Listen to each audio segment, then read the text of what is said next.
விகடன் நேர்களுக்கு வணக்கம். நான் ராம் சங்கர். நாடாளுமன்ற தேர்தல் நெருங்கிட்டு வர இந்த சூழல்ல அரசியல் களம் தமிழ்நாட்டிலையும் சூடு பிடிச்சிருக்கு.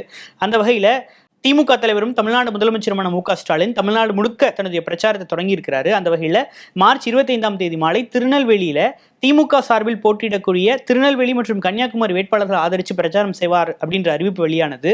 இந்த நிலையில ரொம்ப ஷாக்கிங்கான ஒரு விஷயம் என்ன அப்படின்னா, திமுக கூட்டணியில் காங்கிரஸ் கட்சிக்கு தான் கன்னியாகுமரி மற்றும் திருநெல்வேலி தொகுதியை ஒதுக்கியிருந்தாங்க. இந்த நிலையில தமிழ்நாடு முதலமைச்சர் திருநெல்வேலிக்கு பிரச்சாரத்துக்கு வர்ற நேரத்துல காங்கிரஸ் கட்சி தனது வேட்பாளரே அறிவிக்கல அப்படின்றது தான் ஒரு ஷாக்கிங்கான ஒரு விஷயமா இருந்தது.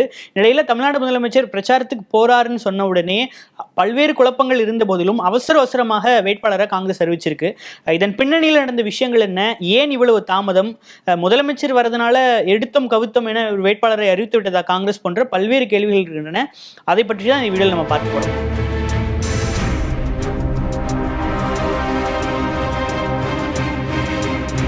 தமிழ்நாட்டில் காங்கிரஸ் கட்சி திமுக கூட்டணியில் ரொம்ப காலமாகவே அங்கம் வகிக்கிறாங்க. இந்த நிலையில் காங்கிரஸ் கட்சிக்கு 10 தொகுதிகளை ஒதுக்கி இருக்குது திமுக. அதாவது புதுச்சேரி உள்ளிட்ட தமிழ்நாட்டில் 9 தொகுதிகளை கொடுத்துருக்குறாங்க. இந்த நிலையில் கடந்த முறை காங்கிரஸ் கட்சிக்கு ஒதுக்கப்பட்டது போலயே 10 தொகுதிகளும் இந்த முறையும் ஒதுக்கி இருப்பதே ஒரு பெரிய ஆச்சரியமாக தான் பார்க்குறாங்க.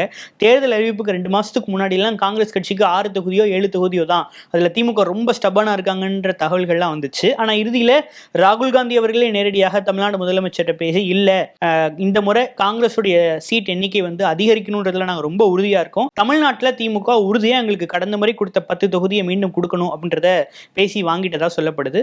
ஆனாலும் கடந்த முறை ஒதுக்கிய எண்ணிக்கையில் மாற்றம் இல்லாமல் இருக்கலாம், ஆனால் கடந்த முறை வழங்கிய அதே தொகுதிகளை கொடுத்துருக்காங்களா அப்படின்னா இல்லை.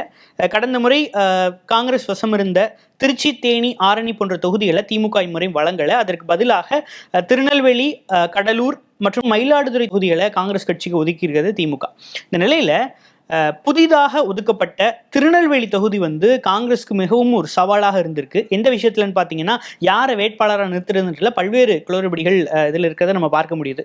கடந்த மார்ச் 23ஆம் தேதி இரவு காங்கிரஸ் கட்சியினுடைய ஒரு 7 தொகுதிகளுக்கான வேட்பாளரை அறிவிச்சிருந்தாங்க. திருவள்ளூர் தொகுதியில சசிகாந்த் செந்தில் அவர்களும், கரூர் தொகுதியை பொறுத்த வரைக்கும் ஜோதிமணி வேட்பாளராகவும், விருதுநகர்ல மாணிக்கம் தாகூர், சிவகங்கையில கார்த்திக் சிதம்பரம், கன்னியாகுமரியில விஜய் வசந்த் மற்றும் கடலூர்ல விஷ்ணு பிரசாத் மற்றும் கிருஷ்ணகிரியில கோபிநாத் ஆகிய வேட்பாளர்களை காங்கிரஸ் கட்சி அறிவிச்சிருந்தது. பெரும்பாலான வேட்பாளர்கள் ஏற்கனவே அங்க களம் கண்டவங்க. புதிதாக ஒரு விஷயத்தை பார்க்கணும் அப்படின்னா, திருவள்ளூர் தொகுதியில சசிகாந்த் செந்திலுக்கு ஒரு வாய்ப்பு வழங்கப்பட்டது நம்ம பார்க்க முடியுது. இந்த வகையில திருநெல்வேலி தொகுதி மற்றும் மயிலாடுதுறை தொகுதிக்கான வேட்பாளர் பட்டியலை நம்ம பின்னாடி அறிவிக்கலாம். அதில் ஒரு சின்ன யாரை வேட்பாளரை அறிவிக்கின்றதுல சில கன்ஃபியூஷன்ஸ் இருக்கு. பல்வேறு ஆப்ஷன்ஸும் காங்கிரஸ் தலைமைக்கு இருக்கிறதுனால திருநெல்வேலி மற்றும் மயிலாடுதுறை தொகுதிக்கான வேட்பாளர் யார் என்பதை நாங்கள் பின்னாடி அறிவிக்கிறோம் அப்படின்னு காங்கிரஸ் அறிவித்திருந்தது. இந்த நிலையில தமிழ்நாடு முதலமைச்சரும் திமுக தலைவருமான மு.க.ஸ்டாலின் திமுக கூட்டணி கட்சி வேட்பாளர்களை ஆதரித்து தமிழ்நாடு முழுக்க தன்னுடைய பிரச்சாரத்தை ஏற்கனவே தொடங்கிட்டார். இப்போ பார்த்தீங்க அப்படின்னா, நாகைப்பட்டினத்தில் தன்னுடைய பிரச்சாரத்தை மேற்கொண்டிருந்தார், திருச்சியில் தன்னுடைய பிரச்சாரத்தை மேற்கொண்டிருந்தார். அதைத் தொடர்ந்து திருநெல்வேலிக்கு மு.க.ஸ்டாலின் அவர்கள் பிரச்சாரத்தை மேற்கொள்ள போறார். தமிழ்நாடு முதலமைச்சர் திருநெல்வேலியில பிரச்சாரத்தை மேற்கொள்ள போகிறார் அப்படின்னு அறிவிச்ச உடனே ஷாக்கிங்கா ஒரு இன்ஃபர்மேஷன் வந்தது. என்ன அப்படின்னா, திருநெல்வேலி தொகுதி காங்கிரஸ் கிட்ட இருக்கு, காங்கிரஸ் இன்னும் அதற்கு வேட்பாளரையே அறிவிக்கல. அப்ப வேட்பாளரையே அறிவிக்காம யாருக்காக மு.க.ஸ்டாலின் பிரச்சாரம் மேற்கொள்வார் அப்படின்ற கேள்வி நேற்று முதலே எழத் தொடங்கியது. இந்த நிலையில சொல்லப்பட்ட தகவல் என்ன அப்படின்னா, தமிழ்நாடு முதலமைச்சர் மு.க.ஸ்டாலின் பிரச்சார களத்துக்கு செல்வதற்கு முன்பாக காங்கிரஸ் எப்படியாவது வேட்பாளரை அறிவிச்சிரும் அப்படின்னு சொன்னாங்க. இந்த வகையில முதலமைச்சர் பிரச்சாரத்துக்கு போறாரு, அதனால உடனே நீங்க வேட்பாளர் பட்டியலை வெளியிடணும் அப்படின்ற அழுத்தம் திமுக தரப்புலையும் டெல்லி காங்கிரஸ்க்கு கொடுக்கப்பட்டிருந்தது நம்ம பார்க்க முடியுது. அந்த வகையில இறுதி நிமிடத்துல, அதாவது இரவு ஒரு 6-7 மணிக்கு மேல முதலமைச்சர் பிரச்சாரத்துக்கு போறாங்க அப்படின்னா, சரியாக மாலை 4:30 to 5 மணிக்குள்ள காங்கிரஸ் தன்னுடைய திருநெல்வேலி வேட்பாளரை அறிவிச்சிருக்கிறாங்க. ஏன் இவ்வளவு தாமதம்? ஏன்னா காங்கிரஸ் கட்சி என்பது திமுக கூட்டணியில் தான் இருக்க போது, திருநெல்வேலி தொகுதியை திமுக காங்கிரஸ் கட்சிக்கு ஒதுக்க போகுதுன்னு போன்ற தகவல்கள் எல்லாமே 1 மாதத்துக்கு முன்பே காங்கிரஸ் கட்சிக்கு அவசியம் தெரிஞ்சிருக்கும். ஸோ இந்த நிலையிலுமே கூட இதற்கு முன்பாகவே ஆலோசித்து விவாதித்து திருநெல்வேலியில் இவங்க தான் வேட்பாளர்னு முடிவெடுக்கிறதுல காங்கிரஸ்க்கு என்ன கஷ்டம்? புதிதாக மாநில தலைவராக செல்வபிரந்தை அவர்கள் வேற இருக்காரு, ஏன் இதை அவர்கள் முன்பே ஆலோசித்திருக்கவில்லை போன்ற பல்வேறு சர்ச்சைகள் கிளம்பி இருக்கின்றன. இறுதியா கடைசி நிமிடத்தில் இடத்துல ராபர்ட் ப்ரூஸ் என்பவரை காங்கிரஸ் கட்சியினுடைய வேட்பாளராக அறிவித்திருக்கிறது காங்கிரஸ் கட்சி. திருநெல்வேலி தொகுதி பொறுத்த வரைக்கும் காங்கிரஸ்க்கு வந்து 2 ஆப்ஷன்ஸ் இருந்திருக்கு, யாரை நம்ம வந்து வேட்பாளராக போடலாம் அப்படின்றதுல. குறிப்பாக தமிழ்நாடு சிறுபான்மை ஆணைய தலைவராக இருக்கக்கூடிய திரு பீட்டர் அல்ஃபோன்ஸ் அவர்களுக்கு வந்து திருநெல்வேலி தொகுதியில் வந்து ஒரு சீட் கொடுக்கப்படணும் அப்படின்ற ஒரு பேச்சு எழுந்திருக்கு. அவர் தென்காசியை சார்ந்தவர். எனவே தமிழ்நாடு காங்கிரஸ் கமிட்டி தலைவராக இருக்கக்கூடிய செல்வ பிறந்தை அவர்களுடைய ஒரு சாய்ஸாகவும் பீட்டர் அல்ஃபோன்ஸ் அவர்களாக இருந்திருக்கிறாங்க. ஆனால் பீட்டர் அல்ஃபோன்ஸை வந்து திருநெல்வேலி வேட்பாளராக நிறுத்தலாம் அப்படின்னு சொல்லும்போது கட்சிக்குள்ள பல்வேறு சலசலப்புகள் கிளம்பி இருக்கின்றன. அவருக்கு எதுக்கு நம்ம சீட் கொடுக்கணும், அவர் மேலே பல்வேறு புகார்கள் இருக்கு, அவர் வந்து காங்கிரஸ்க்கு ஆதரவாக இருந்ததை விட திமுகவுக்கு தான் எப்போதும் ஆதரவாக இருக்கார் அப்படின்னு பல்வேறு புகார்கள், அவரை விரும்பாத அவர் வேட்பாளராக நிற்பதை விரும்பாதவர்களுடைய தரப்பினரிலிருந்து பல்வேறு புகார்கள் டெல்லி காங்கிரஸ்க்கு போயிருக்கு. டெல்லி காங்கிரஸ் அதனையும் பரிசீலிச்சிருக்குது.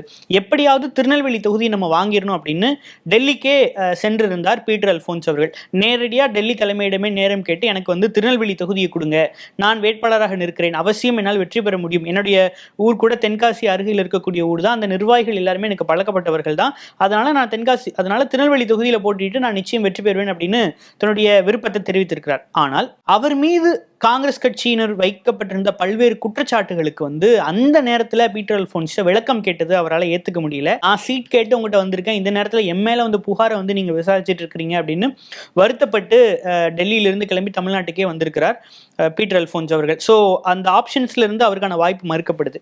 இன்னொரு வாய்ப்பாக பார்க்கப்பட்டது வந்து ராபர்ட் ப்ரூஸ் என்பவர் ஒரு வழக்கறிஞர்.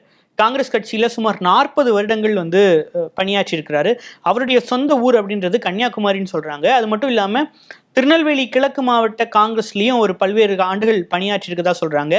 திருநெல்வேலி கன்னியாகுமரி போன்ற பெல்ட்டில் காங்கிரஸ் கட்சியில் ஒரு முக்கியமான பிரமுகர்னு சொல்கிறாங்க. அவரை வந்து ஒரு சாய்ஸாக வந்து டெல்லி தலைமை முடிவு பண்ணியிருக்கிறாங்க. குறிப்பாக இவரது பின்னணியில் யார் இருக்கார் அப்படின்னு நம்ம விசாரித்து பார்த்தோம். இப்போ பீட்டர் அல்ஃபோன்ஸ் அவர்களுக்கு வந்து சீட் கொடுக்கணும் அப்படின்னு அவர் அங்கீகரித்து அவருக்காக பேசியது வந்து தற்போதைய தமிழ்நாடு மாநில காங்கிரஸ் கமிட்டி தலைவர் வந்து செல்வ பிறந்தையாக இருக்கிறார். அப்படின்னா இந்த ராபர்ட் ப்ரூஸ் அவர்களுக்கு பின்னாடி வந்து சிதம்பரம் போன்றவர்கள் இருக்கிறதா சொல்றாங்க. சிதம்பரம் போன்றவர்கள் நீங்க வந்து ராபர்ட் ப்ரூஸ்க்கு சீட்டு வழங்கணும், ரொம்ப நாளா கட்சிக்கு வந்து உழைச்சிருக்கிறாரு, கட்சியினுடைய விசுவாசி, அனைத்து தரப்பு நிர்வாகிகளையுமே அவரால் கையாள முடியும் அப்படின்னு சொல்லியிருக்கிறாங்க. ஸோ ஆகவே இறுதியா இந்த பீட்டர் அல்ஃபோன்ஸா இல்லைன்னா ராபர்ட் ப்ரூஸா அப்படின்ற கன்ஃபியூஷன்ஸ் போயிட்டு இருக்கிற இந்த நேரத்தில் தமிழ்நாடு முதலமைச்சர் மு க ஸ்டாலின் திருநெல்வேலிக்கு பிரச்சாரத்துக்கு வர்றார் அப்படின்ற ஒரு நெருக்கடியும் டெல்லி காங்கிரஸ்க்கு ஏற்பட்டு விட்டதால் உடனடியாக வேட்பாளரை அறிவித்து விட வேண்டும் அப்படின்ற ஒரு நெருக்கடி இருந்ததுனால் ராபர்ட் ப்ரூஸ் தான் திருநெல்வேலி காங்கிரஸ் வேட்பாளர் அப்படின்ற அறிவிப்பை வெளியிட்டிருக்காங்க. திருநெல்வேலி காங்கிரஸ் வேட்பாளரா ராபர்ட் ப்ரூஸை அறிவிச்சிருக்கிறாங்க. பொதுமக்களுக்கு இதில் இருக்கக்கூடிய சந்தேகம் என்ன அப்படின்னா, வேட்பாளர் அறிவிப்பிலேயே இவ்வளவு குளறுபடிகள் இருக்கு. இவரை அறிவிக்கிறதா, அவரை அறிவிக்கிறதா, இவர் சொன்ன ஆளை பரிந்துரைக்கிறதா, இல்லை இவர் சொன்ன ஆளை பரிந்துரைக்கிறதா அப்படின்னு டெல்லி காங்கிரஸ் தலைமையே குழம்பி போயிருக்கு. இந்த நிலையில ஒரு பிரிவா இருக்கக்கூடிய ராபர்ட் ப்ரூஸை வந்து வேட்பாளரை அறிவிச்சிருக்கிறதுனால அங்க வந்து ஒருமித்த குரலோட எல்லாரும் வந்து பிரச்சாரம் பண்ணுவாங்களா, வெற்றி பெறணும் அப்படின்ற ஒருமித்த நோக்கத்தோடு காங்கிரஸ் தலைவர்கள் அனைவரும் ஒருங்கிணைஞ்சு அங்க வந்து வேலை பார்ப்பாங்களா போன்ற பல்வேறு கேள்விகள் இருக்கின்றன. அதை வந்து தேர்தல் முடிவுகள் தான் நமக்கு அறிவிக்கணும். இந்நிலையில மயிலாடுதுறை தொகுதியில யார் தான் போட்டியிடுவாங்க அப்படின்ற தகவலை இன்னுமே வெளியிடல. இன்னும் வேட்புமனு தாக்கல் முடிவடைகிறதுக்கு இன்னும் 2-3 நாட்கள் மட்டுமே இருக்கின்றன. ஆனாலும் மயிலாடுதுறையில இன்னும் வேட்பாளர் அறிவிக்கல. மயிலாடுதுறை பொறுத்த வரைக்கும் மார்ச் 25ஆம் தேதி நள்ளிரவோ அல்லது மார்ச் 26ஆம் தேதி காலையோ வேட்பாளர் அறிவிப்பு வெளியாகலாம் அப்படின்னு சொல்றாங்க. மயிலாடுதுறையில லேட் ஆகிறதுக்கான காரணம், இவ்வளவு தாமதமாகிறதுக்கான காரணம் என்னன்னு அப்படி விசாரிச்ச போது திருச்சி எம்பியாக இருக்கக்கூடிய திருநாவுக்கரசர் வந்து அவருக்கு அங்கே தற்போது வரை போட்டியிடுவதற்கான வாய்ப்பு வழங்கப்படலை. திருச்சி தொகுதியவே திமுக தரல. ஸோ அதனால அவர் மயிலாடுதுறையை குறி வச்சு காய் நகர்த்திட்டு இருக்கிறதா தகவல்கள் வந்துட்டு இருக்கின்றன. அதே போல ராகுல் காந்தி அளவுக்கு நெருக்கமாக இருக்கக்கூடிய பிரவீன் சக்கரவர்த்தியும் தனக்கு வந்து சீட் பெறுவதற்கான வாய்ப்புகளை கேட்டுட்டு இருக்கிறாரு. அதே போல கிருஷ்ணகிரி எம்பியாக இருக்கக்கூடிய செல்வகுமார் அவர்களுக்கும் கிருஷ்ணகிரியில் போட்டியிட வாய்ப்பு மறுக்கப்பட்டதுனால மயிலாடுதுறையில் எனக்கு சீட் வேணும் அப்படின்னு கேட்டுட்டு இருக்கிறதா சொல்றாங்க. இந்த மூவரை தாண்டி மணிசங்கர் ஐயர் என மயிலாடுதுறை காங்கிரஸை சேர்ந்தவரும் மயிலாடுதுறையில் ஏற்கனவே பல்வேறு தேர்தல்களில் போட்டியிட்டவரும் இருக்கக்கூடிய மணிசங்கர் ஐயரும் அங்கே சீட் எதிர்பார்த்துட்டு காத்திருக்கதா சொல்றாங்க. தொடர்ந்து நிலுவையில் இருந்த திருநெல்வேலிக்கு வேட்பாளர் அறிவிச்சாச்சு. அறிவிக்கப்பட்ட வேட்பாளர் முதலமைச்சர் ஸ்டாலின் முன்னிலையில மேடை ஏறி பிரச்சாரத்தையும் தொடங்கியாச்சு. மயிலாடுதுறை வேட்பாளர் யார் அப்படின்ற அறிவிப்பு இன்னும் வெளிவர இருக்குது. மயிலாடுதுறை வேட்பாளர் யார், அவர் தாமதமாக அறிவிக்கப்பட்டதற்கு பின்னணி என்ன, மேலும் அறிவிக்கப்பட்ட 10 தொகுதிகளையும் காங்கிரஸ் கட்சி வேட்பாளர்களுடைய பிரச்சாரங்கள் எப்படி இருக்கின்றன, அவருடைய வெற்றி வாய்ப்புகள் எப்படி இருக்கின்றன போன்றவை போக போக தெரியும். பொறுத்திருப்போம். நன்றி, வணக்கம்.